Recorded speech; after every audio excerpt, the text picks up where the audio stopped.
आई भैया हम भोजपुरी का एक राहुल तिवारी तमाम भोजपुरी समाज के गोड़ छुए गोड़ लागतानी।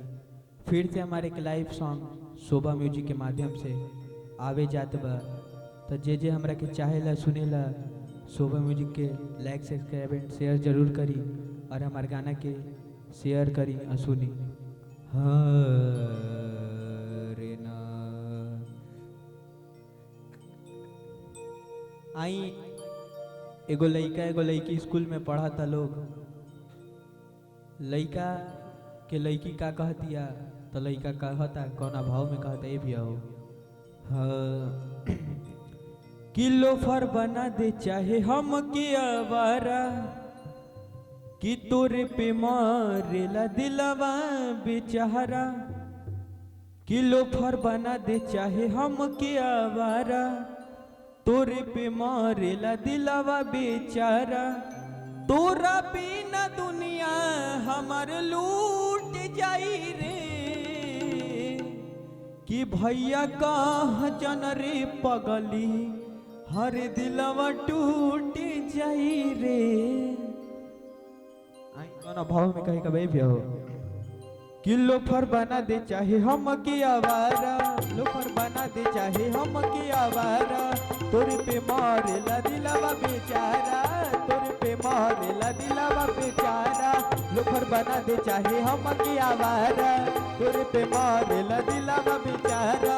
तोरा बिना दुनिया हमार लूट जाई रे, तोरा बिना दुनिया हमार लूट जाई रे। भैया कहाँ जन रे पगली दिलवा टूटिए नु जाई रे। भैया कहाँ जन रे पगली दिलवा टूटिए नु जाई रे। क्या बात है आवा हो अरे जिया हेलो आवा है।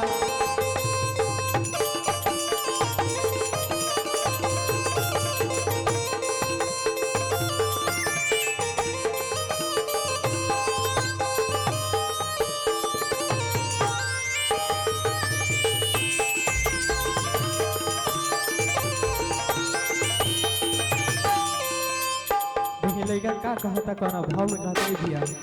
हाँ तू ही हमार हो कंगना करीना मन ही मानेला दोसर हसीना।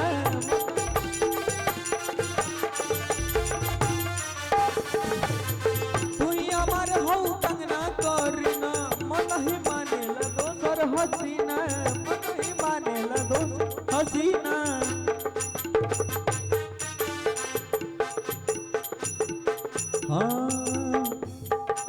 असो लगन में हमसे शादी रचाले चल बरम बाबा फिर मांग भर वाले।